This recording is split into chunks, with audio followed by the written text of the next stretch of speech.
This week's chapter continues the focus upon socioeconomics and its impact on our lives.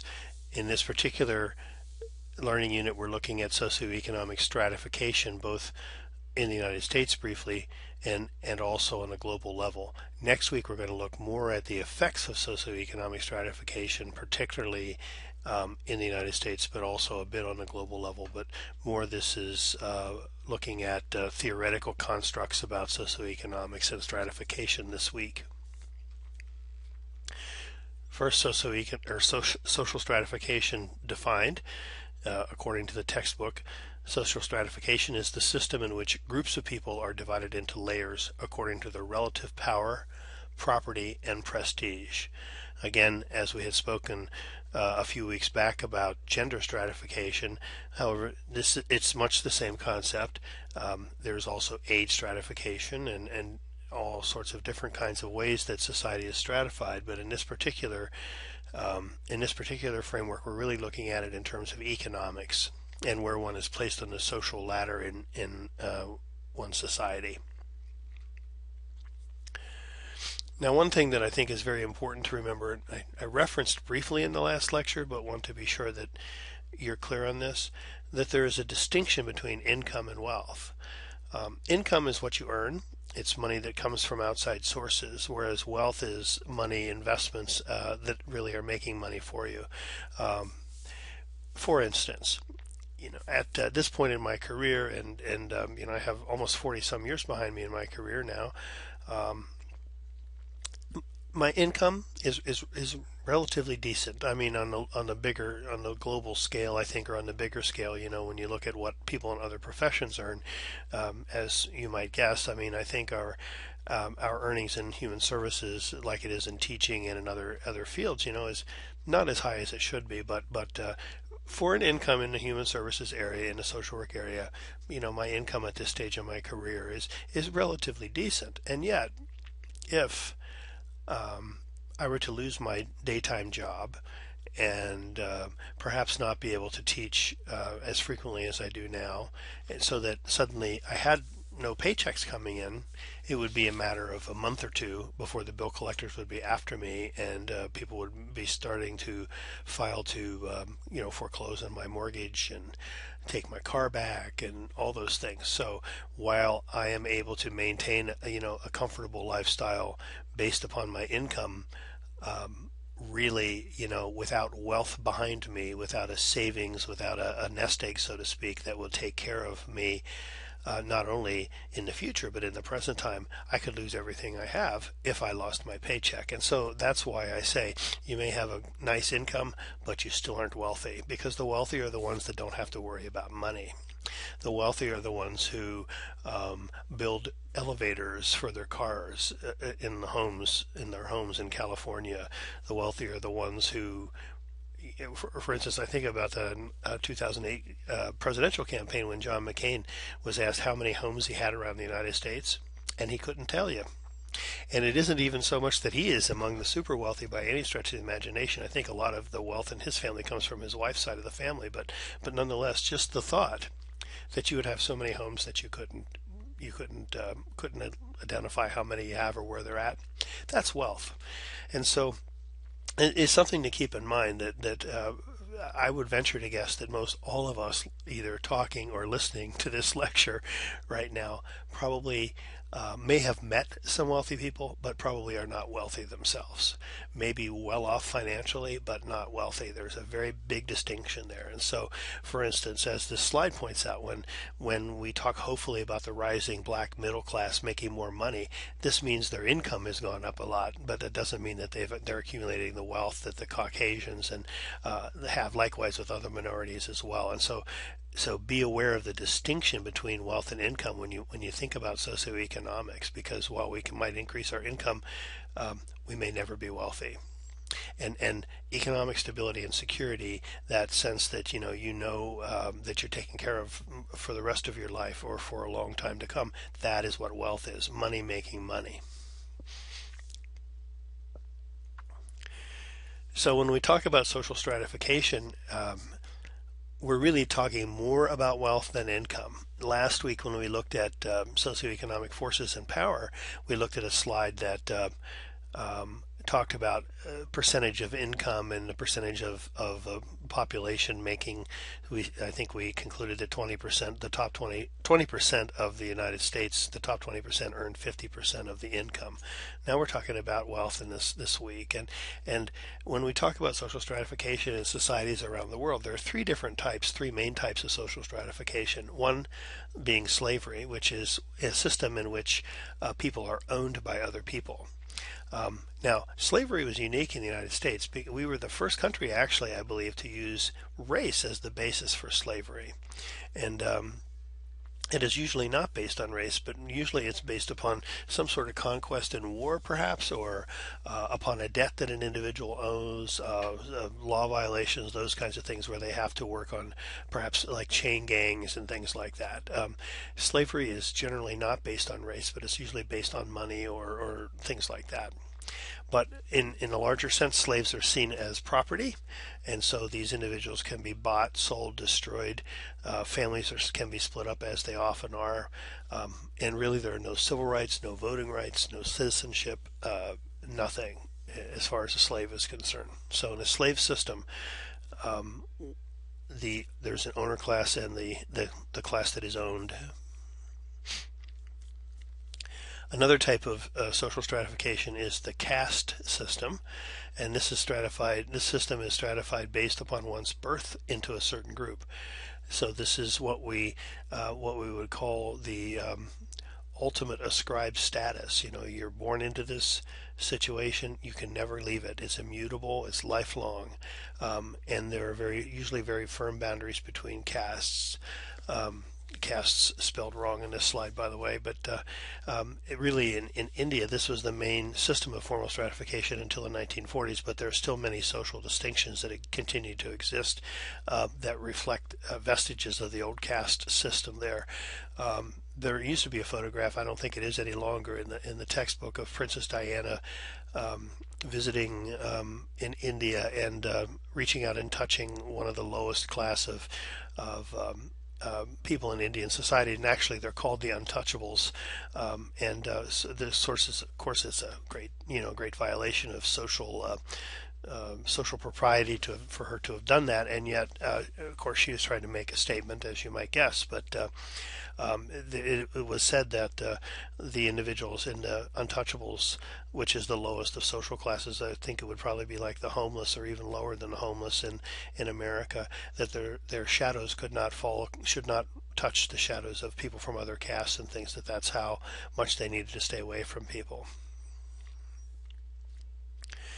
So here is a table that kind of spells out the different layers of the Indian caste system. The Brahmins being and sometimes you'll hear the term Brahmin referred to, I think in terms of Wall Street brokers and things like this, of the Brahmins of American society. This is the highest system, the highest caste, I suppose, in Indian society, the Brahmins. Finally, the third type of social stratification is called the class system.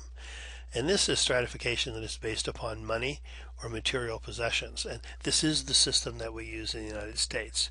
And the interesting thing about the class system, in theory at least, is that you can change your standing, your status, the class that you belong to, through achievement, and so there is a upward and downward mobility available in the class system that suggests that if you put some effort into it, whether it be education, work, picking the right partner in a marriage, whatever it might be, marrying into the right family, that you can move up in your class. Likewise, you can inherit money that wasn't yours, and move up in social class in these societies.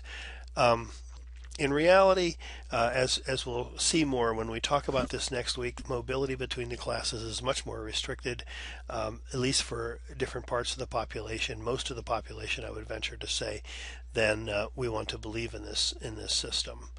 And so, in fact, It was said, and will be said, I think, next week, that America really is something of a racial caste system, much more than a social class system. But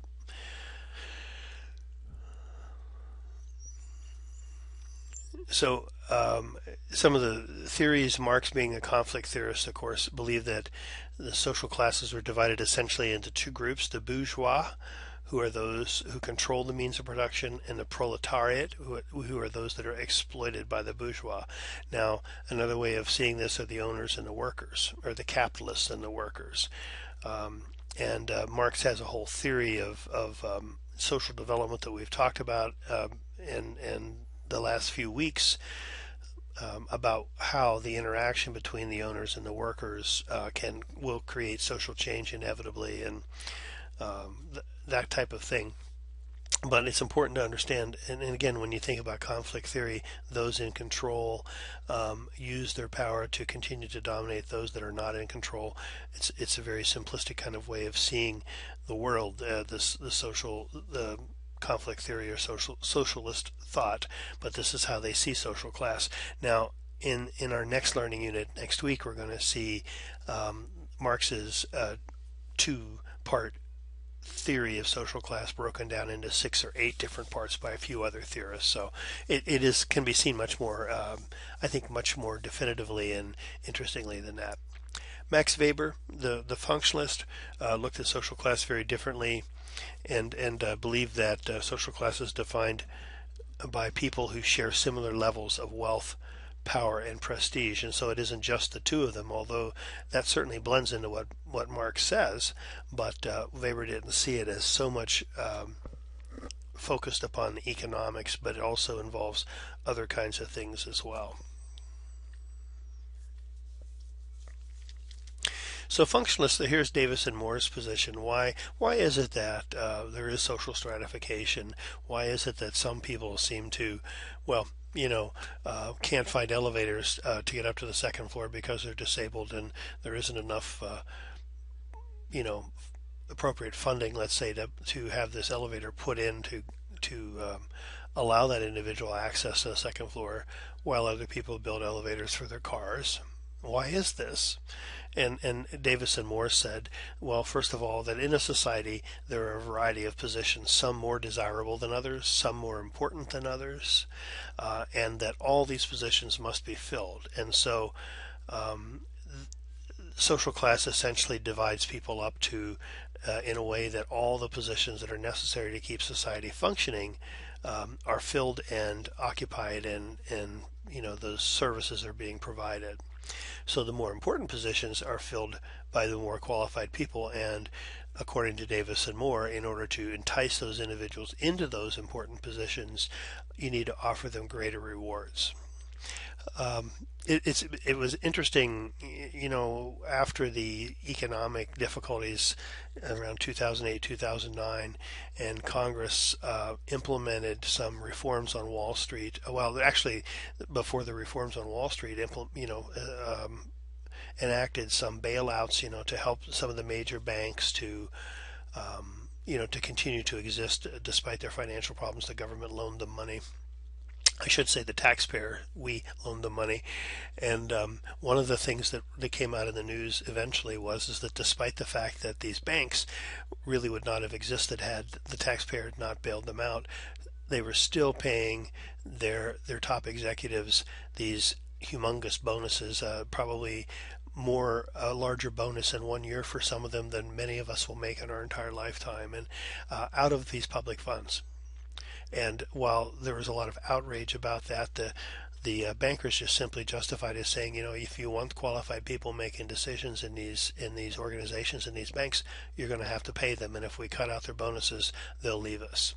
So that's a sort of the extreme, I think, an extreme example of how the functionalist perspective actually operates, and when it looks to social stratification. If you want the best people at the top, you got to pay them to be there. Now, are they the best people? Well, that's another thing to be debated. Gans indicated he looked at the other side of this and really looked more at poor people. And there's an article in the reader, actually, I don't believe it's being assigned any longer, but Gans posits in that article that the poor are present in society because they perform vital functions for society. That poverty essentially ensures that the dirty, well, actually he has 13 different functions of poverty in his article, and when you read this, you could kind of read it as a sort of a tongue-in-cheek presentation of the reasons why we have poverty. The title of the article is "The Uses of Poverty," for those of you that might want to look it up in the reader. But he has 13 different functions for the poor, and you can think about it as sort of a tongue-in-cheek kind of presentation, but in fact it's not. A functionalist could see poverty as serving all of these purposes, one of which is, in fact, to give the social work profession a reason to exist. I mean, the fact that poor people exist create jobs in social work, create jobs in prisons because the poor people often wind up in prison, create public welfare jobs, and on and on and on. Well, another one of the reasons that poverty exists, according to Gans, is that the dirty work of society gets done. And so without poor people, no one would want to, I don't know, sweep the streets, collect the garbage, whatever it is that are done, those kinds of things we don't even want to think about even in our own social levels that are getting done out there.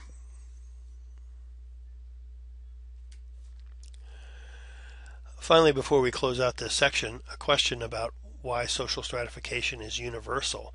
And Tuman actually critiqued Davis and Moore's theories about the important people having to be paid more to fill positions, and said, just wanted to question, how do we know the positions most rewarded are the most important? Who decides that? Well, obviously this is being decided by people who are in control. As Marx would say, the bourgeois of society are making these decisions. And Tuman believes there should be a meritocracy in society. That is, those who perform the best or who perform the most, or those kinds of things, are the ones who get rewarded the most. And those who do the most important work, again, it's really a matter of definition. There are many people who would say social work and education, and those kinds of things are far more important than brokering on Wall Street. And yet we make a pittance compared to what those individuals may make on Wall Street. So if stratification were indeed functional, Tuman holds, then it should benefit everyone. And clearly, as we will go on with this unit and next week's learning unit and the one after, you'll see that this stratification system is not functional. It does not benefit everyone in society. So that's the end of the first part of this week's lecture. Kind of short compared to others you're used to, I suppose. So if you take a break and come back and listen to the second part.